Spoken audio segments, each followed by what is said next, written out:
Okay, let's get started. Good afternoon. So, what did you all do in the midterm? Hard? Really? Okay, I'll see how you did it. Anyone thought he's photo perfect? Like you would say, like. I think I will be able to get it back to you by next week, Tuesday. Also, we don't have too many classes before the finals.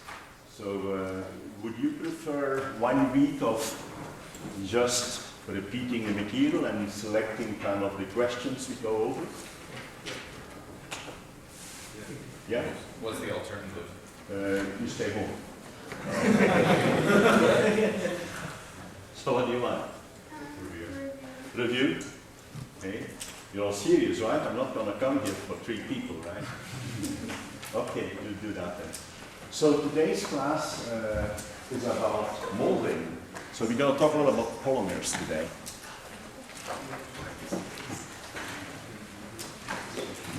So we're going to cover micromolding.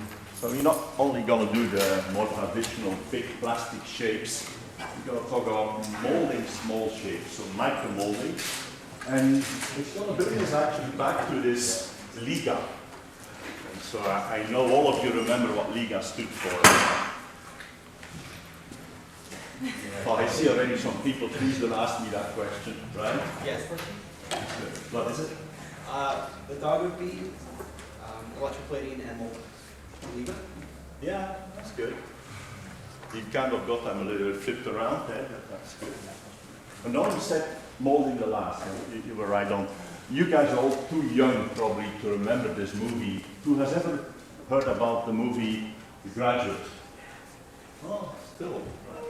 So can you imagine that was like 1967 and Dustin Hoffman was told by this man, you know, to be able to marry my daughter or have a chance, you have to get into plastics, you know, you have to work on polymers. So that's what we're going to do today. So maybe you have a better chance of who knows. It's a good movie actually. Who has seen this movie? Only 3, huh? 4, 5, 6. Yeah. So that's, the man on the left is a young Dustin Hoffman. So probably most of you know Dustin Hoffman, right? Very good actor. He's not into plastics.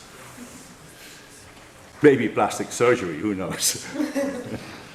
So what we're going to deal with is first a bit of an overview of how the process works, from you thinking about the shape, the design, towards the plastic that we produce. That will be the overview. And then getting into the nitty-gritty of plastic molding. And the techniques, there's going to be 3 major techniques, are liquid resin molding techniques, injection molding, and compression molding. Those are basically the big 3 plastic manufacturing objects that are surrounding us. Pretty much all of it, that bottle or your CDs, they're all made with one of those. Liquid resin molding, injection molding, or compression molding. And then, I don't have to go too much into LIGA anymore because we did it already, but I will highlight it within this context now, the broader context of plastic molding. And then a concluding slide on soft lithography, which all of you have done, right? Or at least have seen it.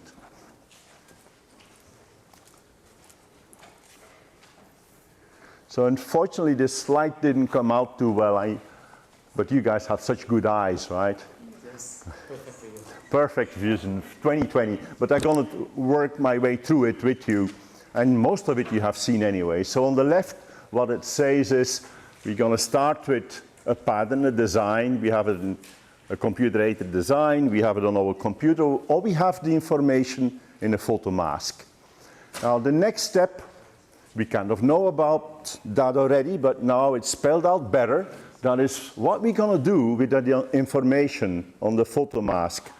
Or in our computer, we're going to make a master.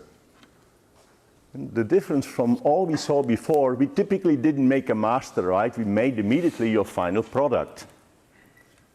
Now, in micromolding, you don't go to the final product, you first make a master. Now, the master can be made with many different techniques we have seen. You know, it could be with CNC machining, could be EDM, laser machining, silicon micromachining, and on and on. And by the way, it can be quite expensive because it doesn't really matter, it's the master. And you're only going to use maybe 10 or 15 of these masters to make millions of final product. So you can do your very best to make sure that your master fabrication is a very precise process. After you've made the master, often comes metal plating. Because for plastic molding, you need a form that's pretty hardy, that's pretty strong. Because you will see some of these machines that we do the plastic molding in have a tremendous amount of pressure. So you would not be able to, for example, use the silicon as your master directly. You could almost say, I have a father and I have a son, okay? And you're going to use the son, S-O-N, to make the shapes, the plastic shapes, right? And we're going to go through that process for an example on how you make your CDs. A compact disc is exactly made the way you see it here, where eventually, in that case, the plastic replication is polycarbonate. Your CDs are made out of polycarbonate. And then often you do the bonding. In the case of a CD, you hang a label on it, right? That's about it.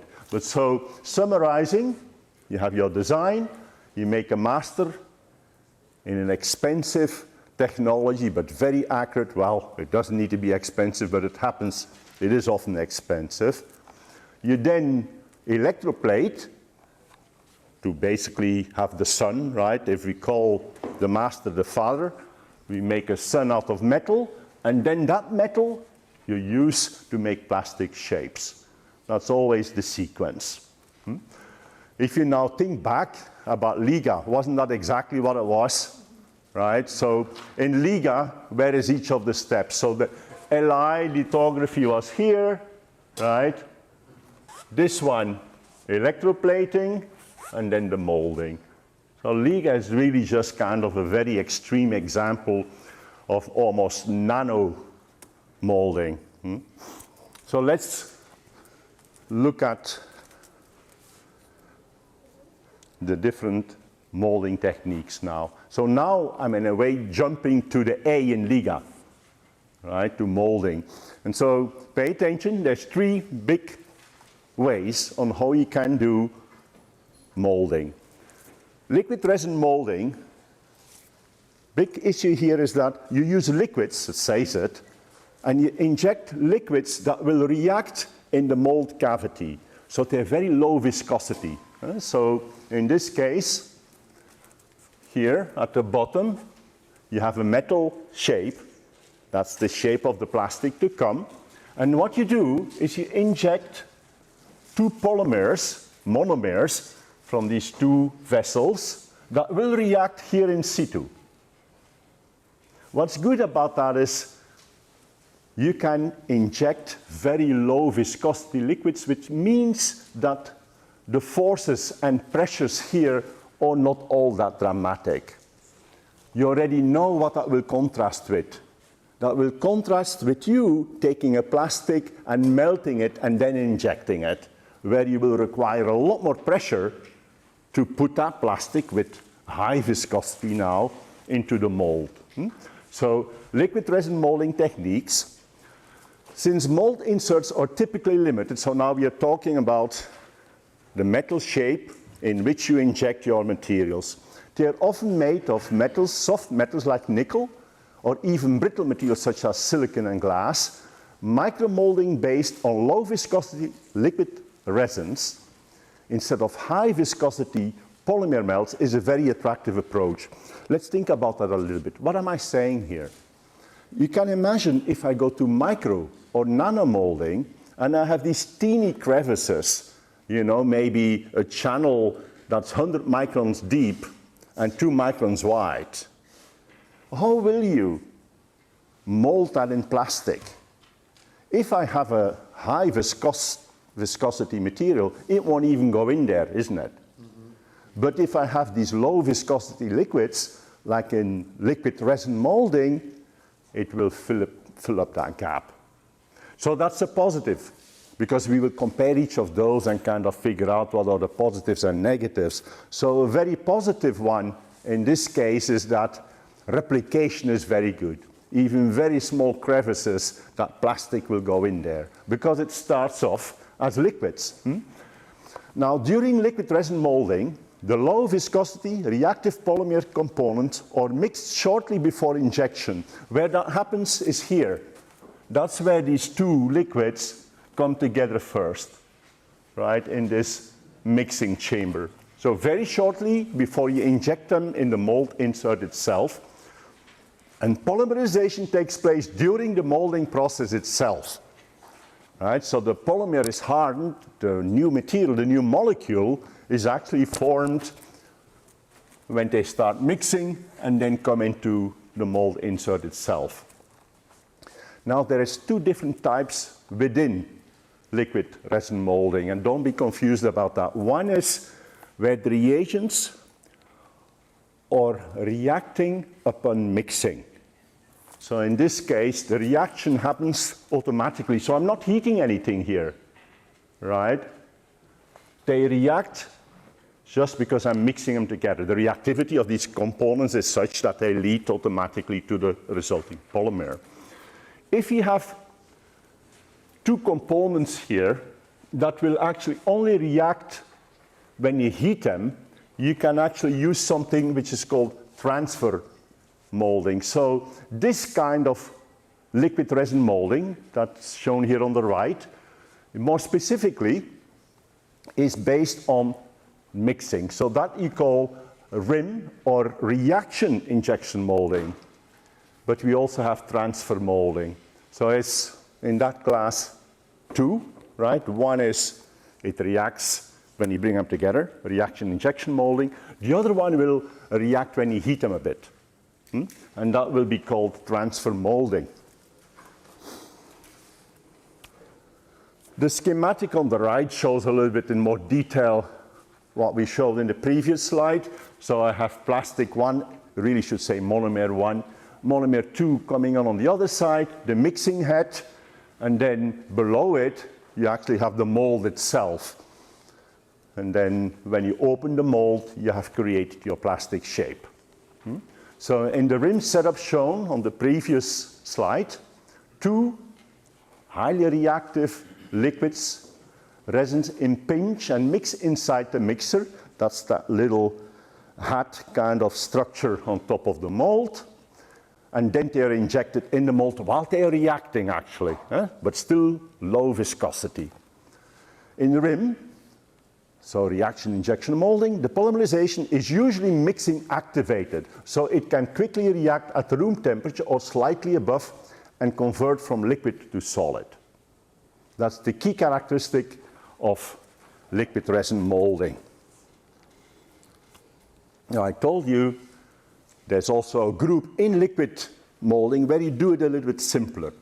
Instead of bringing these two liquids together in the machine itself, you can pre-mix them, and then with some pressure bring them into the mold. That's what you do here. So you have a plunger, and the charge is where you put these two liquids together.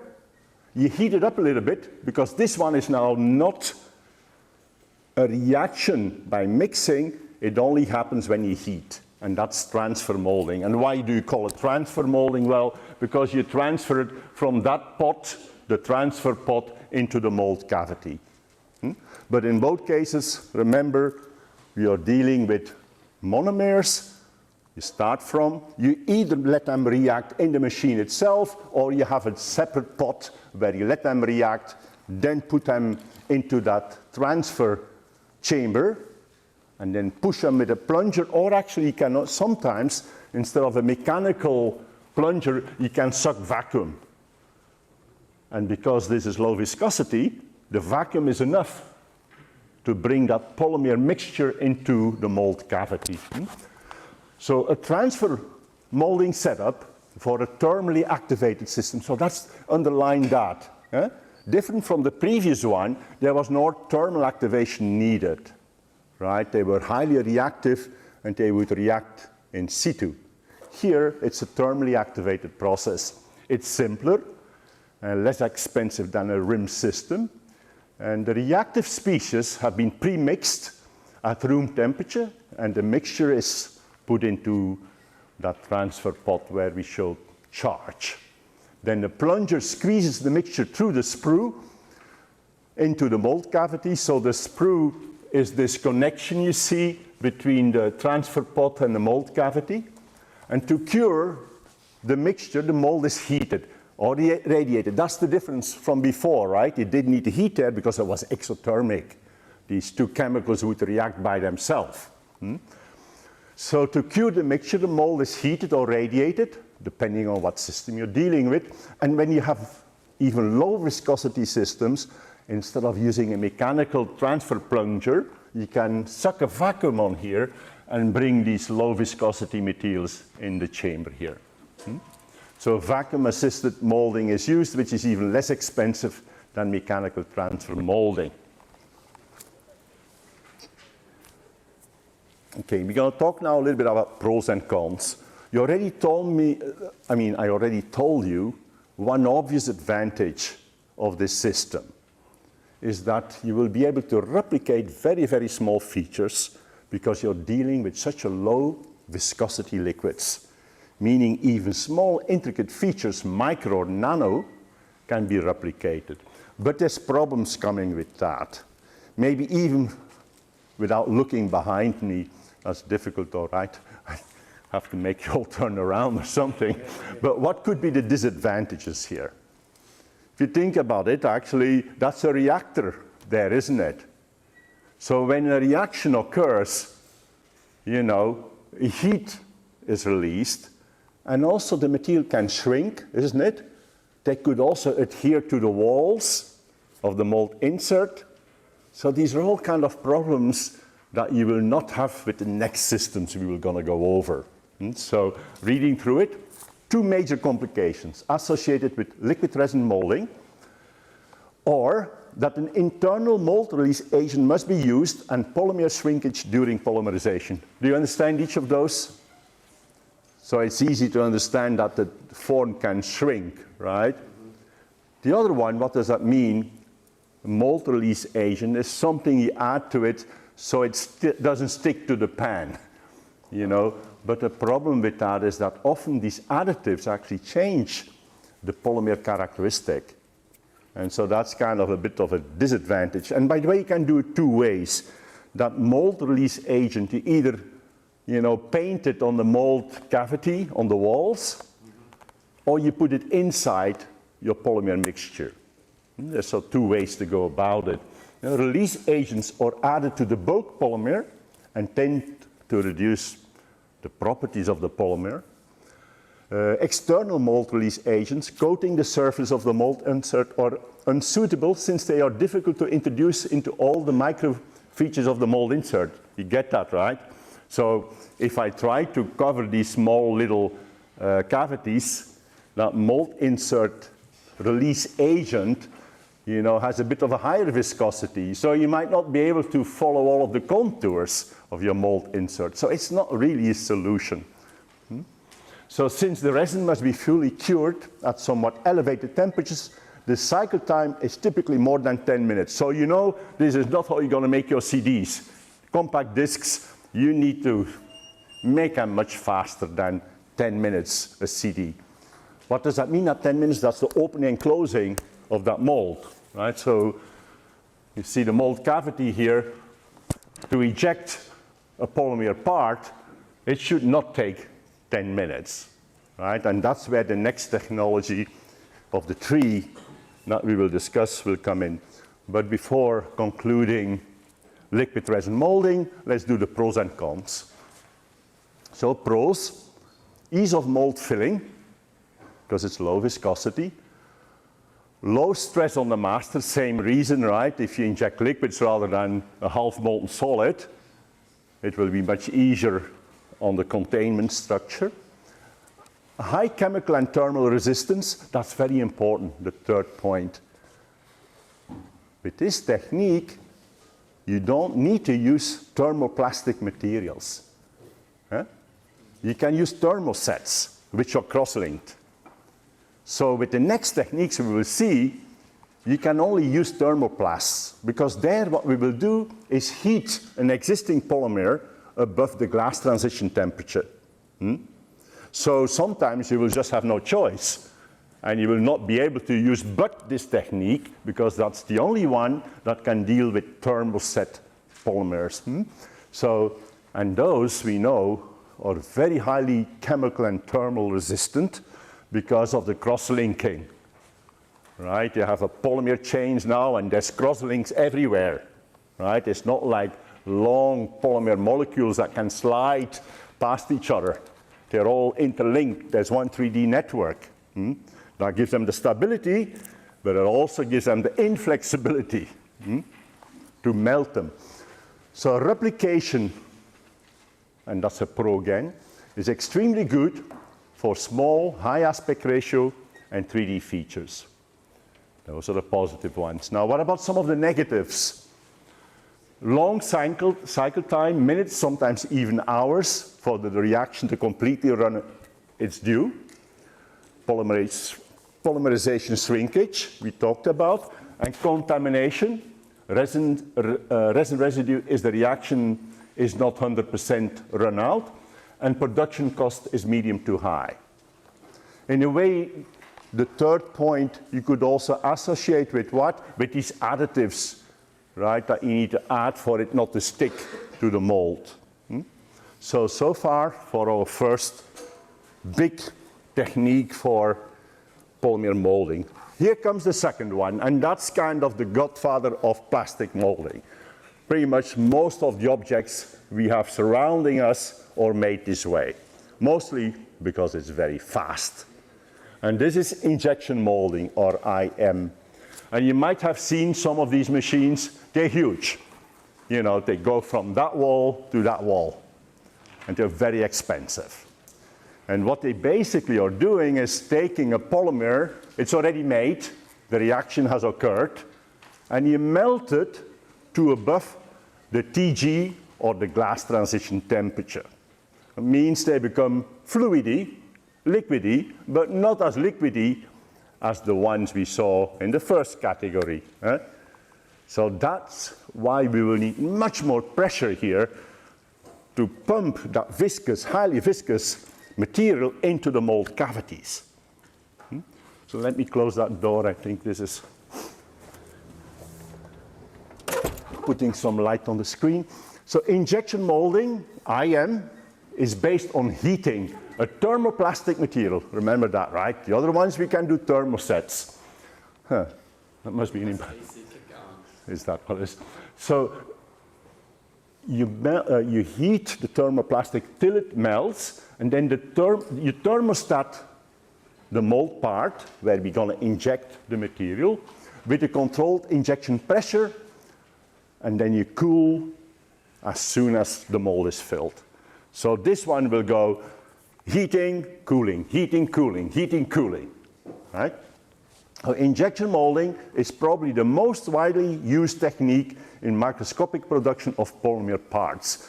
You know, when you see this machine, the next slide I will have a schematic of it. That thing on top there is the hopper. That's where you put your polymer chips in, and then they will go through the sprue, which is the connection between the hopper and the mold, and that will be heated to temperature that's slightly above the glass transition temperature. In other words, you melt the plastic instead of injecting the components. You're not starting from the monomer, you work from the polymer itself. So here is the machine. That's the hopper you saw on top of that big piece of equipment. Then here, this structure in between here, going up to the sprue, into the mold, is heated, and these pellets of the polymer are molten into that structure here.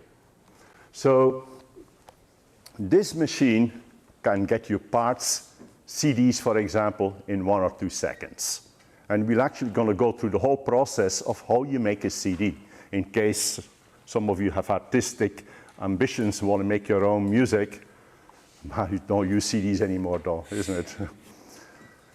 Anyways, so in conventional injection molding of micro parts, the mold remains closed and the walls are kept at a uniform temperature above the glass transition of the material. So this thing must be at the melting temperature to let it fill up completely, so that the injection molded plastic does not harden prematurely, right? You don't want that molten material to come in and see these walls of the mold to be just a little bit below the TG and harden. So it needs to come in and remain plastic, molten, till the last moment. Conventional thermoplastic injection molding is the technique used, as I already said, to make compact discs.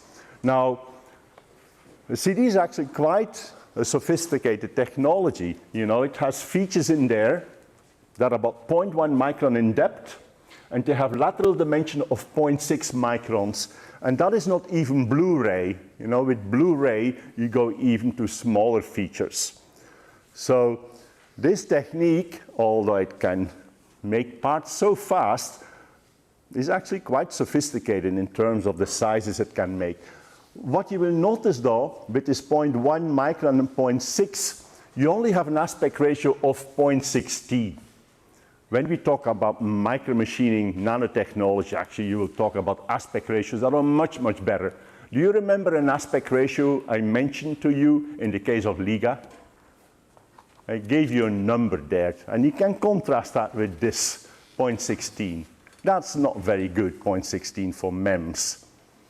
But it's good enough for, you know, storing all of that information on a CD. Does anyone remember what it was? I could make a groove. Actually, I will show it again in this class towards the end. You know, I could make a groove or a tower 400 microns high, 400 microns deep, let's say, with a width of, what do you think? 100. Sorry? 100. So 400, that would only be 400 divided by 100, that would be only 4. You can do 100 aspect ratios. 400. Yeah. So that's quite fantastic, isn't it? So that's to show how big the difference is between LIGA and this kind of molding you can do today for your CDs. The big difference is this aspect ratio. You have very shallow kind of things. So these are the groove, or what The exactly pits. there on them? These are the pits. That's the depth of a pit. Yeah. Now, I will show you in a second. Have this, when you put on the CD right there, it do the same thing too? Say it again. Like when you want to burn the CD on your computer, Right. it do the same thing too? Like, I don't know what dimensions it does there. This is when you make them in bulk. Oh. If you write them yourself, it being a laser, and so it's probably quite different. I would bet it's bigger than that. okay. But I don't know, actually. I don't know the answer to your question. So that's an aspect ratio of 0.16. Compact discs are made by injection molding of polycarbonate in a cavity formed between a mirror surface, a flat one, and then the stamper. And we're going to learn how to make that stamper. And the stamper is the mold or master. How do they cool this mold quickly? Forced air. So conventionally, electroforming from a glass, so now you'll have to go over this because it's kind of surprising how many steps you actually have to go through to make that master for your CD. You will start with a glass plate actually.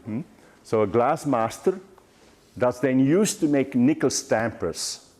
So remember my first slide, master, right, and then electroplating. So you could call father and son. So nickel stamper would be the son, but you will see there's a mother involved too, so don't worry. There actually is. So there's many mothers and one father. Oh no, that was bad. So the principal attributes of that stamper, right? Because that's the thing that's going to go in that machine with all of that pressure, right? It must be tough, thermal shock resistance, because we're going to do that heating and cooling, right? And the thermal, so good thermal conductivity and a hard material. For IM, injection molding in particular, toughness, thermal shock resistance, and thermal conductivity are critical. That's repeating the same thing. So typical injection molding conditions in that big machine. So the polycarbonate temperature, and so the mold temperature is 85, polycarbonate temperature, melting temperature is 330. Clamping force, so you go between 85 and 33, and 330, sorry. Clamping force is 60 ton, injection 1 second, cooling time 2 seconds.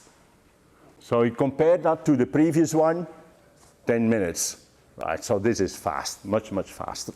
But so now how do we make that master? So here is the process. Again, the quality isn't all that good, but I'm going to guide you through it. So the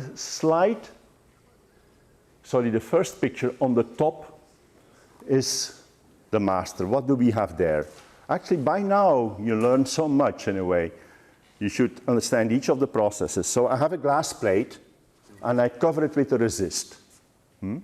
Next, what I do, I will with a laser pattern it. So I'm cutting grooves, laser cutting. Next, what I'm doing is etching. So now I have just the isolated grooves, because you could say I have developed my photoresist. Next I will put a flash of metal on it, very thin. It's like a seed. So that's etching and metal coating. That's the third one from the bottom, from the top. The fourth one is electroforming. And so now what I have is a metal father here, right? It doesn't stop there, so we can compare this one with that picture here. Do you see the picture on the top? So I have a glass master where I have that photoresist pattern with metal, right? Now from that, I electroform and I make a metal mother. So is that like in the Bible? Yes. Eve came from the rib of Adam. So I didn't know, I just realized it actually does it that way. You don't have to believe this, but turns out it's the same thing here. So what we do next, from the metal father, we do another electroforming, and we make a metal sun. So metal, no, I'm sorry, you cannot make a son from a father, you need to make it from the mother, sorry. So look on the top right, so I have the metal mother, so here the metal mother comes from the metal father, and I make a metal sun. And it's the sun, S-O-N, that I use to do the injection molding. So kind of same thing, but summarized, made it a bit simpler. So I make the glass master. With electroforming, I make a father. From the father, I make a mother, also in metal. And from that, I make stampers. So the stampers are sons of the mother, right? Now, why do you do this, you think? Yeah. Do you know? Why would you do this? Any idea? Why do you go through all of these steps? Let's see if there's any logic to this. Any ideas?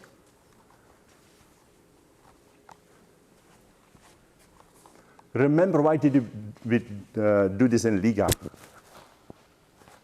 Why did we do molding from a master? Because you do not have to go back to the most expensive step. What is the most expensive step? It's to make the master, right? Now, if you make from the master, let's say, 6 replicas, and each of these replicas give me 10 sons, then I use these 10 sons to make 10 million of that CD, and then it starts wearing out a little bit, I use the other son, then I use the other son. I still don't have to go back up the ladder to the more and more expensive technology. Do you get it? So it's kind of like distributed risk. You don't want to have to reinvest in making that master. When you say electroforming, is it like EDS No, electroforming is electroplating. Thanks for asking that. It's important. It's electroplating. It's depositing nickel. So the metal negative disc, the father, could be used to replicate the CDs. That's what we were just addressing. Why do you do that? Huh? But would wear out too soon.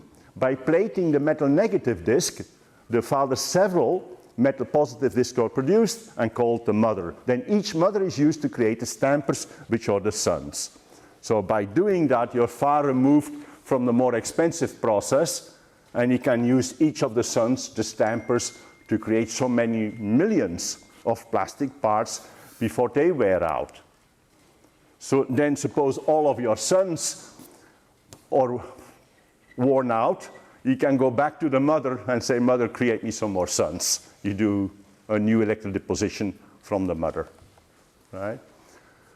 So the stamper, the final thing, is a nickel-plated disc used in the mold cavity for the replication of CDs. Very good, so that's the second technique. We go again over the pros and cons.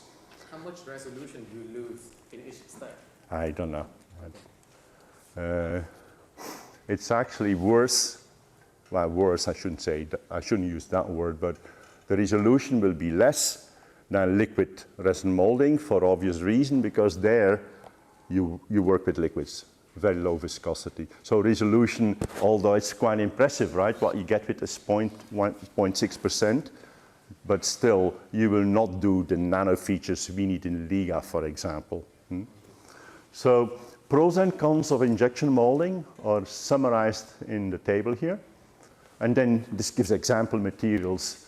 So polycarbonate, polymethyl methacrylate, polystyrene, polyvinyl chloride, polypropylene, polyethylene. And they're all what?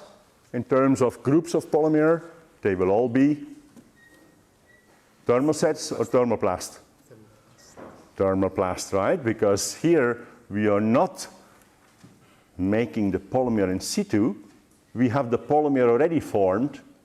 We have chips of it, put it in that hopper, and heat them till they melt to put them in the shape. So they need to be thermoplasts. They need to be meltable. And so pros and cons, good for small structures, but with low aspect ratio. We cannot do high aspect ratio as you can do with the liquid resin molding. Good for large, high aspect ratio. So if it's large, it can be high aspect ratio. You think about the bucket, really thinking about the bucket, right? The waste basket, that's high aspect ratio, right? But it's large. So a high aspect ratio for small features, a large feature is something very different, right? Excellent dimensional control. Most important reason why they use it, short cycle time, less than 10 seconds. High productivity. And closed mold process enables packing pressure application, so up to 50 tons of pressure can be put onto that mold. So negatives, you see that machine, right? Very expensive. Cyclic process only, so it's not an open system. As we will see, the third technique will be open. It doesn't need to be cyclic. High stress on the master, you know where that comes from, right? We have that viscous material. We have up to 50 tons of pressure to put that material into the mold cavity. You often end up with high residual stresses on the molded parts. And only low molecular weight polymers can be used. So that's the second technique. Low molecular weight thermoplastics. The third technique, one that has become very popular in a way, and it's quite flexible. That one is called compression molding. So kind of imagine this. You have a roll of material being molten above the TG. It means it's again thermoplasts only. And now what you do is you have your stamping into the material that passes underneath, which is nice, right? Because it can be a continuous process. It's not cyclic. That's a big difference. So the basic principle of compression molding, and that's the name of this third technique. All the names for it are hot embossing, is that a polymer substrate is first heated above its glass transition temperature. So I have my moving web of that polymer. I heat it above the glass transition temperature. And now my mold is something that I imprint into that polymer material. You immediately recognize that my freedom of shapes is becoming quite limited now, right? Because if I imprint it like this, I will not be able to make intricate 3D shapes as I can with the other techniques. So a mold or master, the sun made in nickel, like we saw before, is then pressed against the substrate, fully transferring the pattern into the polymer or embossing it. After a certain time of contact between the mold and the substrate, the system is cooled down below the TG, followed by separation of the mold and the substrate, de-embossing. Now here, this is kind of an update on this well-known older technique, compression molding. The last 10 years or so, this technique has evolved into some very interesting new nanomethodology. And I believe that some of this equipment we have even here in the clean room at UCI. Let me try to explain what we are doing here. Suppose that I have this polymer web and I have, let's say it's polycarbonate, and I heat it to a tacky state. It's above the glass transition temperature, so it's patternable. And here I have my master, my mold insert. So I imprint it on the polymer, and now I cool and I have my polymer shape. Some clever guys in Austin said, I could make the resolution of this technique much, much better. I could make it a nano imprinting technique if I do the following. Suppose that my mask, my sun, right, that's normally out of nickel, it's transparent. So I can shine UV light through that patterned quartz plate, let's say. I bring that quartz plate into material that's very low viscosity, liquid. And where the light shines through the mask, I harden the material. That means now I have the resolution not of a viscous polymer, but I have the resolution that I can obtain from a liquid. That's shown in the middle here. UV nano-imprint lithography, or also UV NIL, invented by a group of scientists in Austin, Texas. Look, what do? Number one, that is my stamp, right, the top structure. And you can see the stamp is transparent now, right? It cannot be the nickel, as you used to do. That stamp has a certain pattern on it. And here, on my substrate, so instead of heating a plastic, I have my liquid material. Now I bring the transparent stamp down, and I shine light, UV, through it. And where the UV can go through it here, it can harden the mask. Just that's lithography, isn't it? So I kind of combine lithography with a stamp. It's like a lithographic stamp. It's part optical, part mechanical. And this technique then can allow you to stamp out features that are in the nano domain. And so some people, not everyone believes them, thinks that this could be the next generation integrated circuitry. Why? Well, if I now make my ICs, I have this tremendous expensive lithography setup, right? It can cost up to $1 billion now to get into the nanometer range with your IC features. With this solution, I only need to do this once. I only need to reach these nano features for my master. And then I can stamp them out. I can continue to stamp them out. It's like you have a rubber stamp, you ink it, and the rubber stamp, of course, needs to be very good, nanometer feature, but now I can stamp many, many chips. Right? So many people do believe, especially in Texas, that this could become the future of the IC, the MEMS, the nanotechnology world. I don't see it lately evolving that way, so there might be more problems associated with this UV lithography than that we read from the academic papers. Sometimes academic papers, they prove one point, right? They can do something like a scientific stunt, but it doesn't mean that industry will take on that technology. Now, the soft lithography, I do not need to talk about. You have done this, you had a practicum. So what's new on this slide is really only this UV nano imprint lithography. But let's show a picture that gives you a better idea of this hot compression molding, sorry, or hot embossing. So the best view is here. You have your polymer sheet, you have your furnace, you heat it up in the furnace, and now your master can imprint the structure, the stamp. I should not have said the master. The stamp can pattern that polymer film. So importantly, the hot embossing process can be achieved in either a cyclic. In this case, I've shown it cyclic, right? But you don't need to. This can be a continuous web, and you can make it in a linear process. So compression molding provides several advantages as compared with injection molding. Low cost. That's the most obvious advantage in this case. Simple tools, simple process, and higher application accuracy for small features. Now, for MEMS, from the three techniques so far, which one would you choose? Let's say I have a small high aspect ratio feature. Which one of the three techniques from what you've learned so far is the most amenable? Small, high aspect ratio. Which one of the three techniques would you use? First one. The first one, eh? And why? Someone else? Why would we use liquid resin molding for?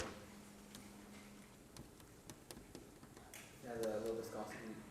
Low viscosity, right? So there's no other technique that you could fill up these small features. You know, a molten plastic will not go into these small gaps. Right? So a comparison, pros and cons here. Again, for pros, low polymer flow, high molecular weight polymers with better mechanical and thermal properties. So that's also contrasted with the second process, right, with IM, with injection molding. So you can use actually stable, more stable, longer molecules compared to injection molding. Simple process, continuous, good for small features, not high aspect ratio. More difficult for structures with high aspect ratio, as I just said, right? Less dimensional control. Who understands this one? Can you translate this for me? It says less dimensional control. Tolerances? No, that's not what you see, how could you make a shape with a reentrant angle if your mold just comes down, right? So you cannot really make very complicated shapes with that process. So planar features, just planar features. You have high residual stresses on molded parts, difficult for large parts. That's rather easy, right? You cannot make a bucket out of this. So you would have to have a very deep plastic film. So difficult for large parts and multiple feature depth. Too high pressure and temperatures are required. Okay, so that's the three big techniques out there. And now you guys can relax a little bit because you could almost teach the next couple of slides here. LIGA, let's choose a victim here. Everyone is now looking to, that was good. I call that a bar effect. If someone, Alex, that was good. You played it good. Yes? Can you do it? Let's try it. Come on. LIGA, you're the professor for 5 minutes. Come on. He wants to see himself on YouTube. So.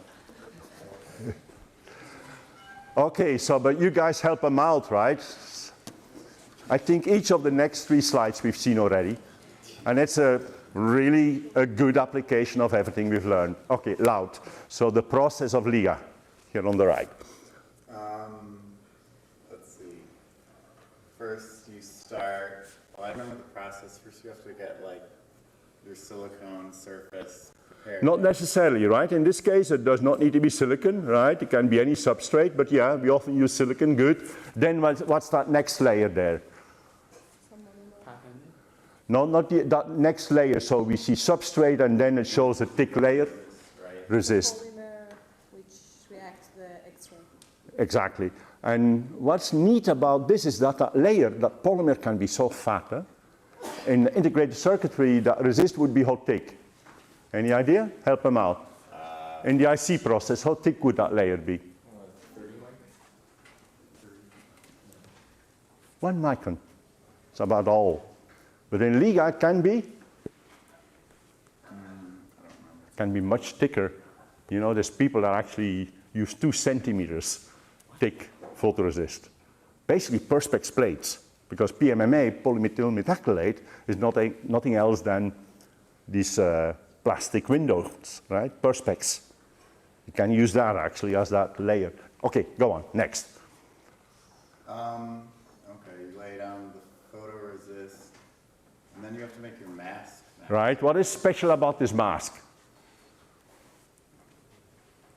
It's an X-ray mask, right? How do you make an X-ray mask?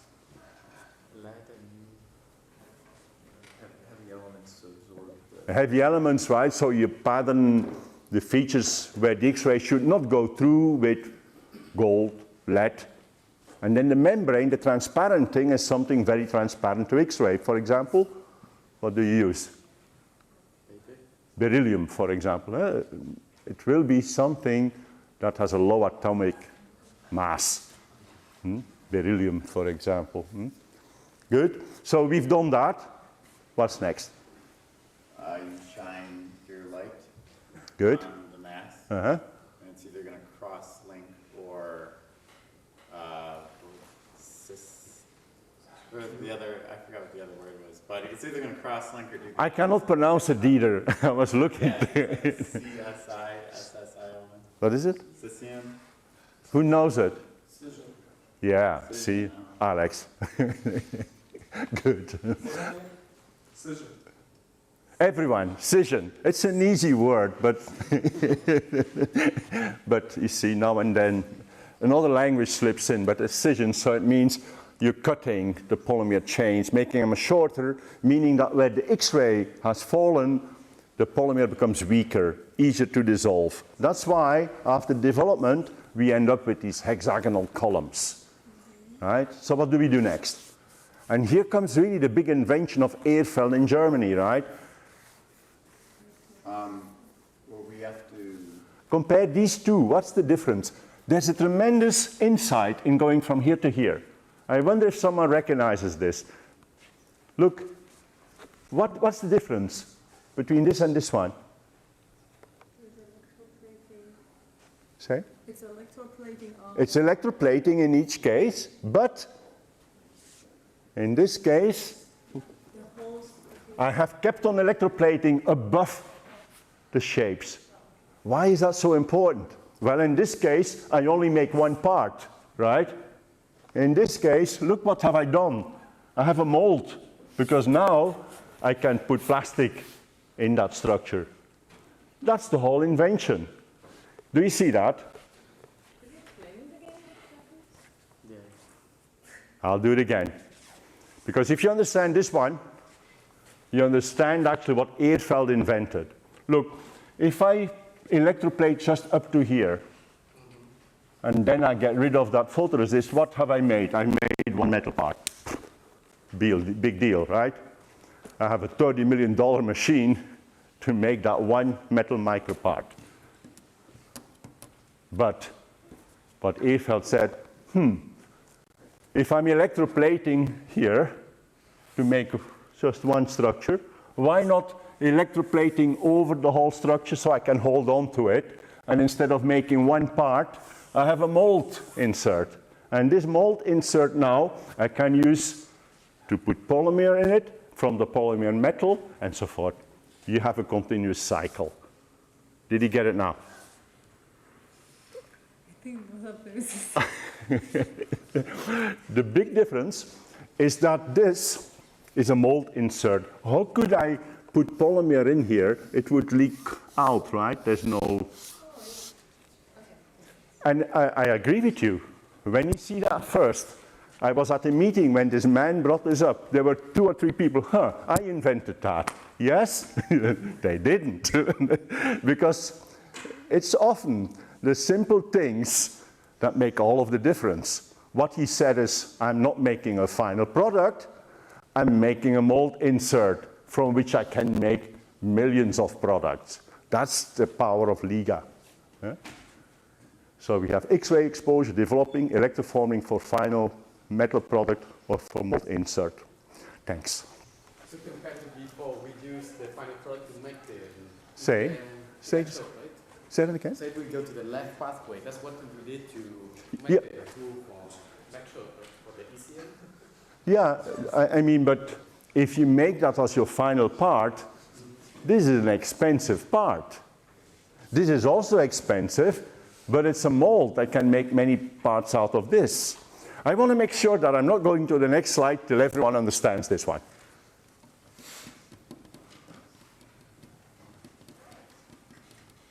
Yeah? Are we okay? Good. Let's make some stuff with this now.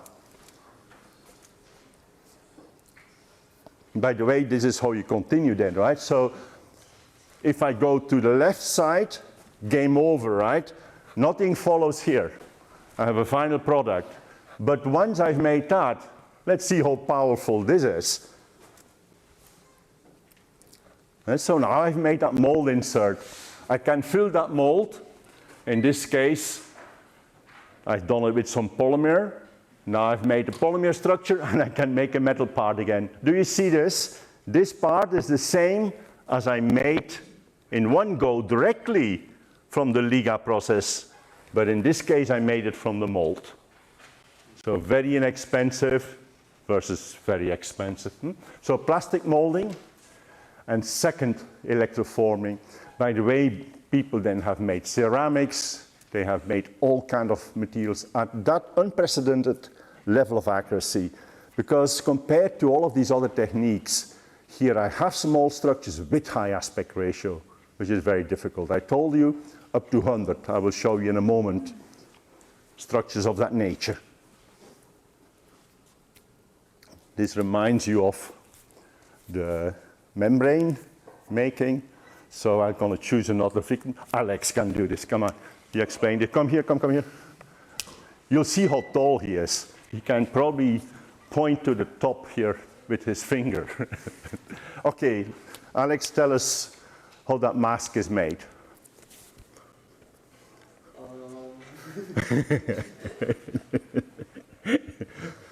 You have to look at your audience too, right? This is very impolite, Alex, what you're doing. Yes, so no, without looking, how do you make an X-ray mask?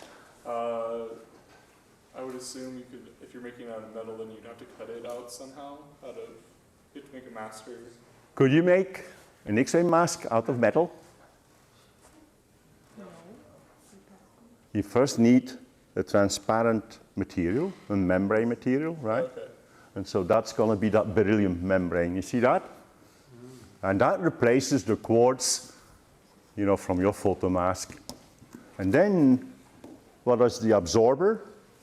That could be your lead, could be your gold, right? You remember the synchrotron? Why do we need a synchrotron in LIGA? Parallel X-rays. Yeah.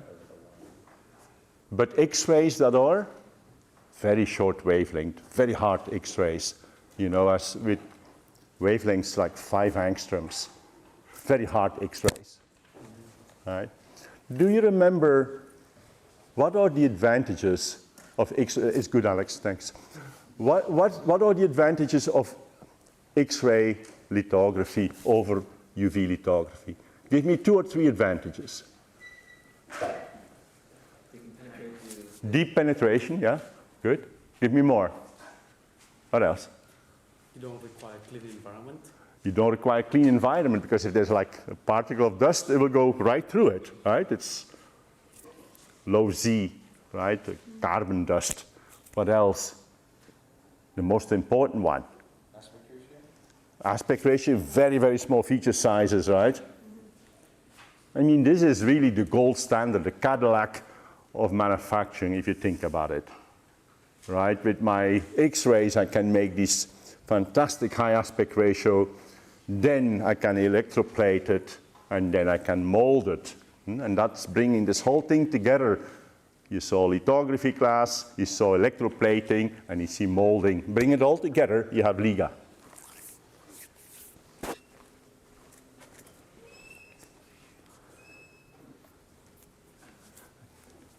Did I show this slide here before? Did you see, when I talked about LIGA the first time, did you see that slide? It shows the error you're making in X-ray lithography versus the characteristic wavelength. Do you remember that slide? Raise your hand. Be honest. Did I present this slide or not? I did not? Okay.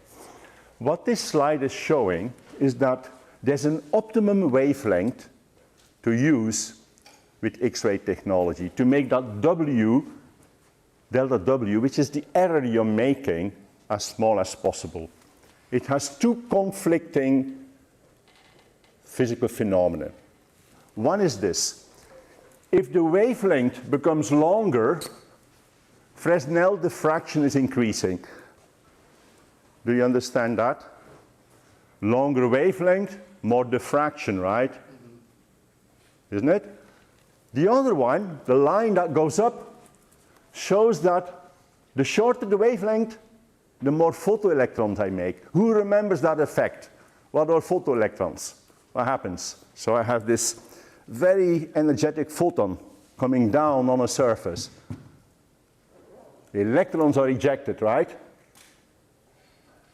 The more energy, meaning shorter wavelength, the more of these electrons I generate. That means my image will be confused. My image will be diffuse because there's now electrons exposing not only photons. So what do you want to do? You want to avoid having a lot of photoelectrons, and you also want to avoid the Fresnel diffraction. So that means that your optimum wavelength is 0.2 microns. And so that means if you really want to do the best possible LIGA work, you need very hard X-rays. You can only do it on a synchrotron. If you have that wavelength, we'll make dimensions as high as 500 microns high with a deviation of that 500 microns, a delta W of 0.2 microns only. And here is an example. See that structure on the left here? There is no other manufacturing technique on Earth today that you could make this. The structure height, in that case, it's up to 400 microns.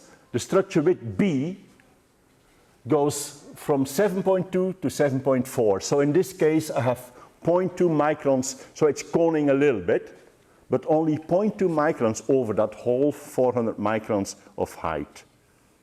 That is very amazing. This is very, very, very good. What sort of application would you need something like that? Like just something so small with such a high aspect ratio? Yeah, so I will show you a couple of examples. This technique caught the eye almost immediately in Germany and Switzerland for micromechanisms, for example, for watches, right? So small mechanical structures. Actually, it's kind of interesting. If you go around the Lake of Geneva, there's more micromachining and nanotechnology companies than pretty much anywhere else on Earth, right? So micromechanisms is definitely one. But there's many other things. You know that when you make things small enough, certain functions do electronically, you can actually do mechanically. And sometimes mechanically is much better. I'll give you, because you're asking me that question. In electronics, almost everything comes down to building a switch, isn't it? A transistor is really nothing else than going from low to high impedance.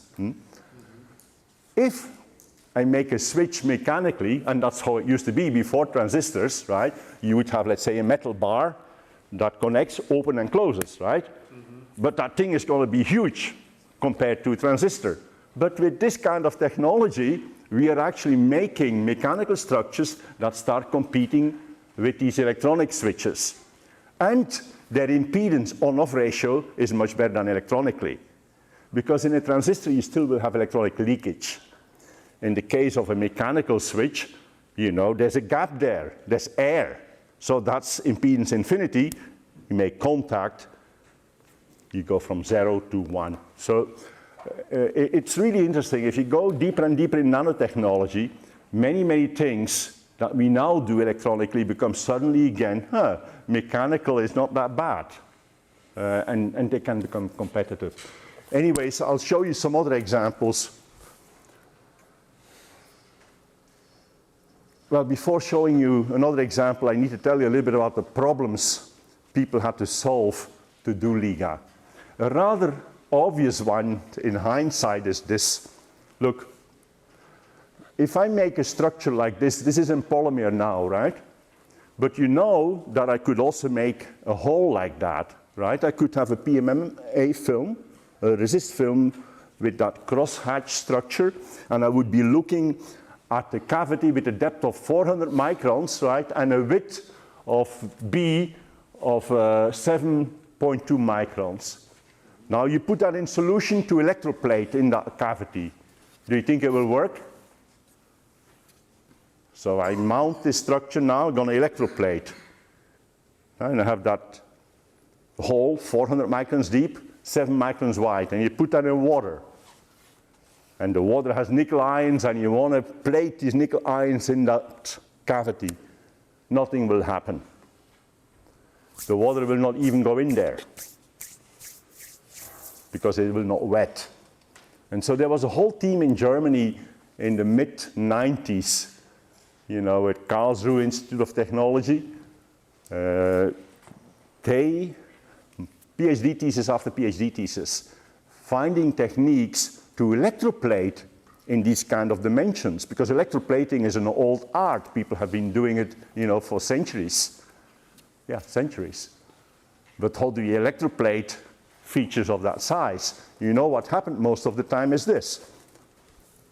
So in this case, they wanted to electroplate these nickel posts here.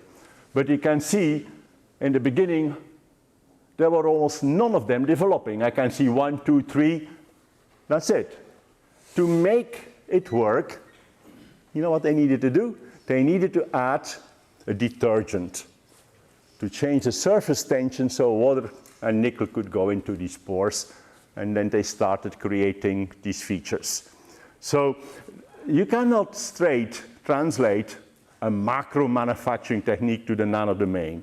There's all kind of new issues that come up. For example, surface tension becomes a huge phenomenon, very difficult to overcome.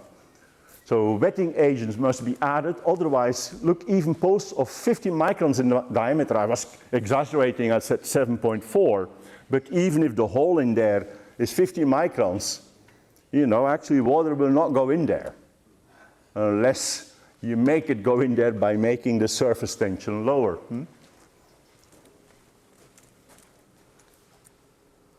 This you can skip, you do not need to know this, but I wanted to show some more examples. There's motors, micromotors available now, where some of the parts are LIGA made. This is one of the world's smallest motors.